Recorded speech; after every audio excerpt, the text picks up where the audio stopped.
Let's start with Elizabeth Warren, Massachusetts senator and mom who knows all the two-letter words in Scrabble.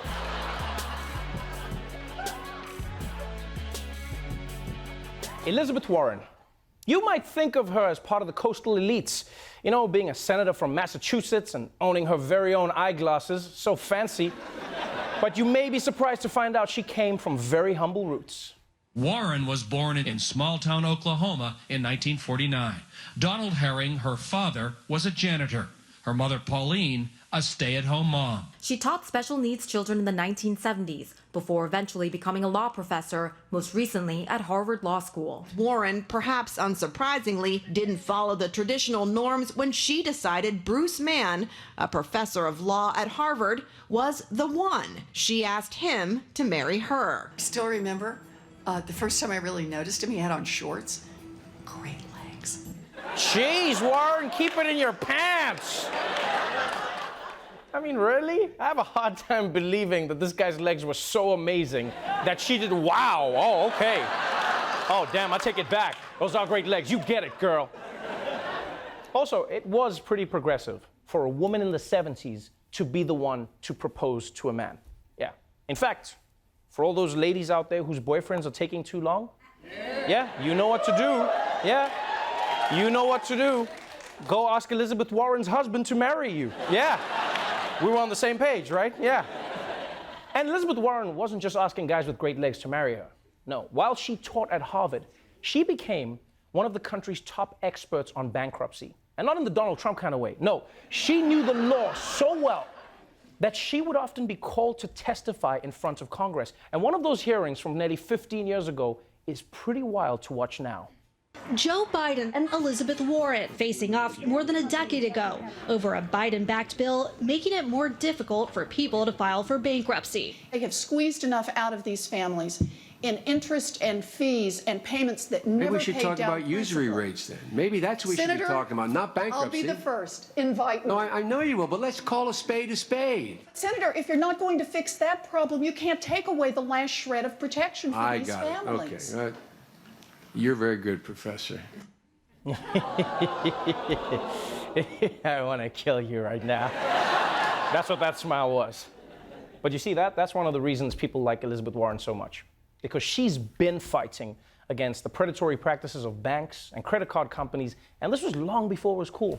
Right? Unlike Joe Biden, who once upon a time was fighting for credit card companies, which has never been cool, like Crocs or taking your cousin to prom.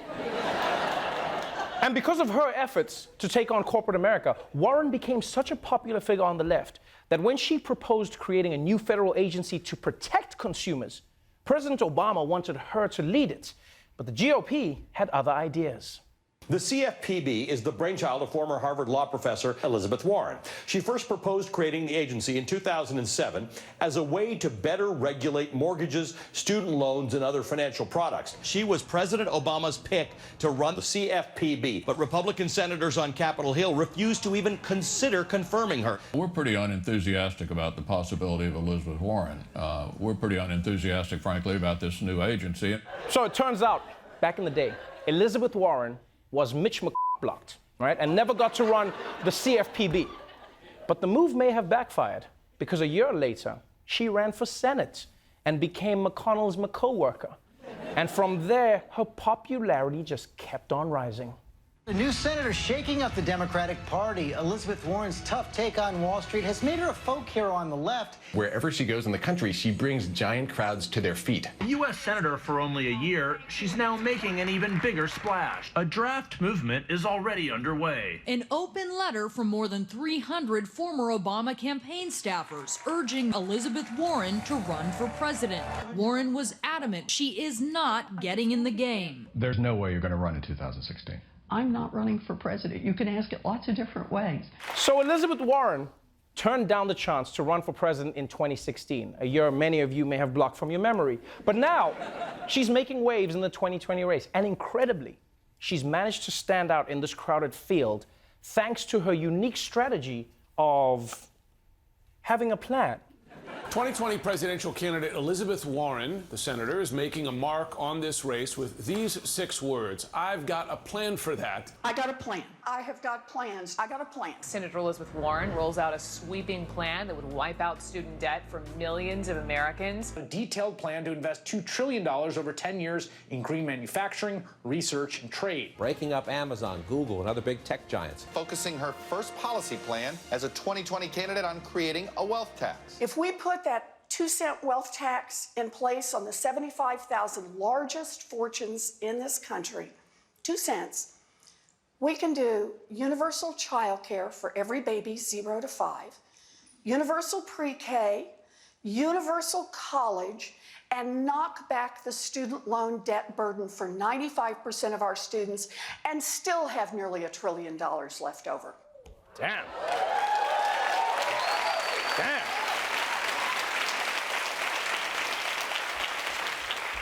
Elizabeth Warren has some really detailed, well-thought-out plans, which is great if she becomes president. The only downside is that's going to be one giant-ass hat. Yeah, can't run with that. It's going to f*** up people's necks. Luckily, free healthcare, so it works. So that's Elizabeth Warren. Third place in the race, lots of detailed ideas, and a long history to back them up. And look, we still have a long way to go until the primaries, but for right now, it seems that much like her husband, this campaign has legs. Just a few moments ago, they wrapped up the very first Democratic debates, an epic showdown between 9 normal-sized people and Bill de Blasio. And the anticipation for this thing was huge. The biggest name on the stage was Elizabeth Warren, polling in the lead.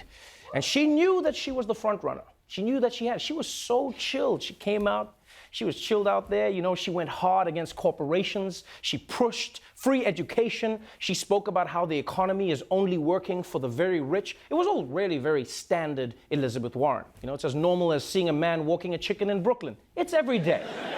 So I think Democrats win when we run on real solutions, not impossible promises. When we run on things that are workable, not fairy tale economics. You know, I don't understand why anybody goes to all the trouble of running for president of the United States just to talk about what we really can't do and shouldn't fight for.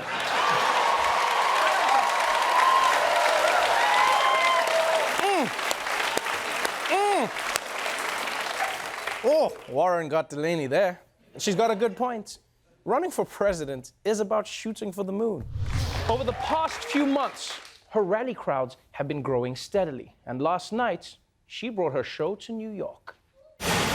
So overnight, Senator Elizabeth Warren drawing one of her biggest crowds of her campaign today. Thousands filled New York's Washington Square Park last night to hear her speak. Thematically, this speech was all about anti-corruption. Warren hitting President Trump as being corruption in the flesh. No one is above the law, not even the United States president. Impeachment is our constitutional duty.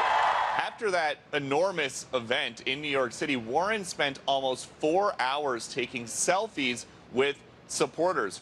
Now, one of the reasons Warren is so popular isn't just that she has plans. It's that unlike her fellow candidates, she knows how to present her policies in a simple way. And last night, her plan for a wealth tax got the crowd going.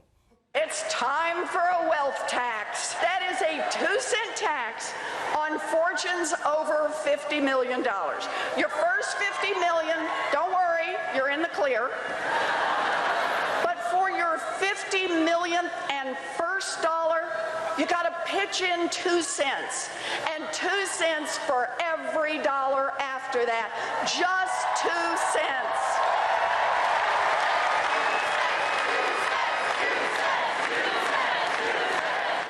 $2 cents, two.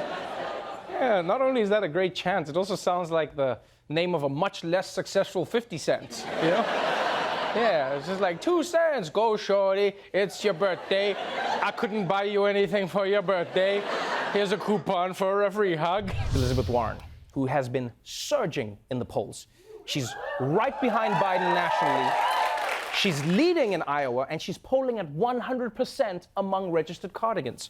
But the one big criticism of Warren is that she hasn't explained how she would pay for her Medicare for All healthcare plan without taxing the middle class specifically. So this weekend, she showed us the money. Elizabeth Warren is today putting a price tag on Medicare for All, $20.5 trillion in new spending over 10 years, paid for by taxing billionaires and big business.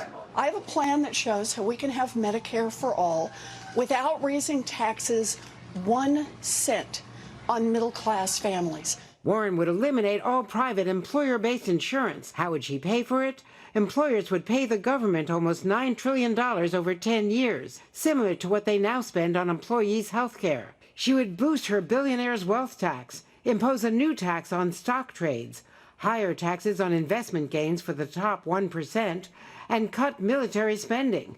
Yes, to pay for her plan, Warren plans to raise taxes on the ultra-wealthy and cut military spending, which, if you think about it, actually doubles the health care benefits, because all Americans would get health care and people in Afghanistan won't get droned and be like, oh, I feel so much healthier now that I haven't been blown up. Yay! And if you're a billionaire, you're probably not happy at the prospect of having to pay more taxes. You know, in fact, what Warren should do is try and sweeten the deal and let the super rich get naming rights over the health care that they help pay for. Yeah, so then instead of getting a heart transplant at the hospital, someone will get Jeff Bezos Presents a heart for Bob Sullivan. Now, unless you're an economist, it might be hard to know whether Warren's plan is achievable or not. But what's easier to understand is the effect it would have on the insurance industry. It's estimated that 385,000 people could lose their jobs under her plan, right? But don't worry, Warren says they'll land on their feet. Some of the people currently working in health insurance will work in other parts of insurance, in life insurance, and auto insurance, and car insurance. Some will work for Medicaid. Damn, Warren doesn't mess around. She's just gonna move people around to another job? No, I mean, I don't think it's gonna be that easy. So someone who works in health insurance now is just the next day gonna be dealing with cars? That's gonna get confusing. Just like, hi, I'm calling to let you know you're fully covered for your recent prostate exam. You mean my oil change? Hey, it's your body, whatever you wanna call it. That's your decision. Now, I feel bad for anyone in private insurance who's scared of losing their job. But on the other hand, screw private insurance. I'm sorry. Insurance companies are assholes, man. Not the people who work for them, but the companies. They ask you what's wrong with you so they can charge you more, then they won't even cover your appendix surgery, and then you're like, why did I even get my appendix enlarged in the first place, you know?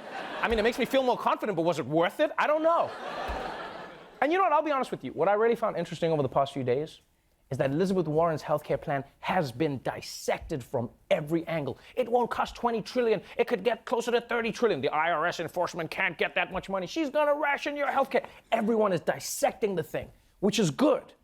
But what's funny is that Trump ran for president and he got into office and his healthcare plan was a lot less specific.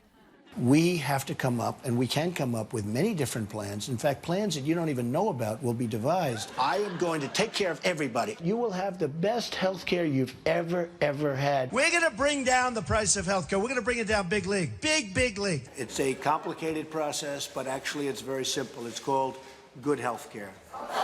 Yep, you can't argue with those numbers. Buttigieg's campaign has also been calling on Elizabeth Warren to release her tax returns from before 2008 during her time as a corporate lawyer. Last night, she did, revealing that she made nearly $2 million from private legal work since 1986. $2 million? I knew it! Elizabeth Warren's out here acting all folksy, but it turns out this whole time she had a job? Because that's what's funny about this story. No, if you read it, the headlines make it sound like Elizabeth Warren was balling out of control. But in reality, she earned $2 million over 30 years. Yeah, which averages out to a modest $60,000 a year. That is the complete opposite of balling. At $60,000 a year, you aren't popping champagne in the club. You're carefully removing the cork, pouring it into a glass, and then saving the rest for the time you come back to the club. The final debate of 2019, which was hosted by PBS and Politico and taped in front of a moving background that looked like the boring parts of The Matrix. The main event was between Buttigieg and Elizabeth Warren. And this came on the topic of campaign donations. I've said to anyone who wants to donate to me, if you want to donate to me, that's fine. But don't come around later expecting to be named ambassador. The mayor just recently had a fundraiser that was held in a wine cave full of crystals and served $900 a bottle wine. Think about who comes to that. Billionaires in wine caves should not pick the next president of the United States. Mr. Mayor. Yeah, you know what? Elizabeth Warren has a great point. Buttigieg shouldn't be holding fundraisers in wine caves. He's not even old enough to drink. And also, what the hell is a wine cave? Like, I don't want a president picked that way. I want a president picked by someone in a tequila cave. That sounds like a lot more fun. A wine cave sounds like where Batman goes to relax. It was a long day, Alfred. Open up a bottle of rosé.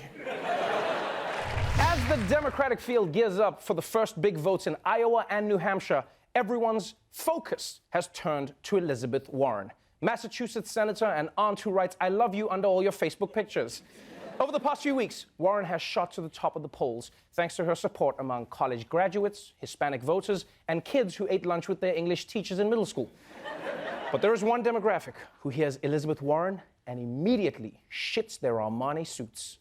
Newly minted Democratic frontrunner Elizabeth Warren, she has got Wall Street on edge, some would say in a full-blown panic. Headline after headline with ominous warnings about dropping markets, investors running scared from the prospect of Elizabeth Warren being our next president. Some Democratic donors on Wall Street are reportedly threatening to vote for President Trump or sit out of the 2020 election cycle if the party nominates Elizabeth Warren. I think Wall Street, and especially the banks, have every right to be extremely concerned about a Warren presidency. Look, I've got to tell you, when you get off the desk and you talk to executives, they're more fearful of her winning.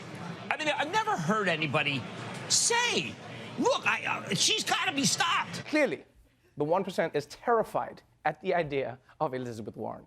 She's the billionaire's boogeyman. In fact, she now even has a starring role in a new Wall Street horror movie.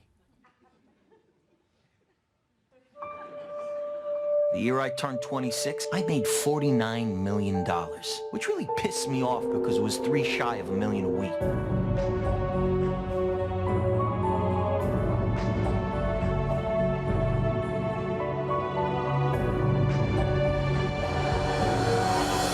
It's time for a wealth tax.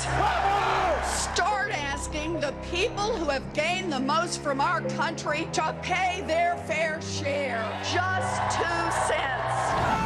You want that shit? I'm going to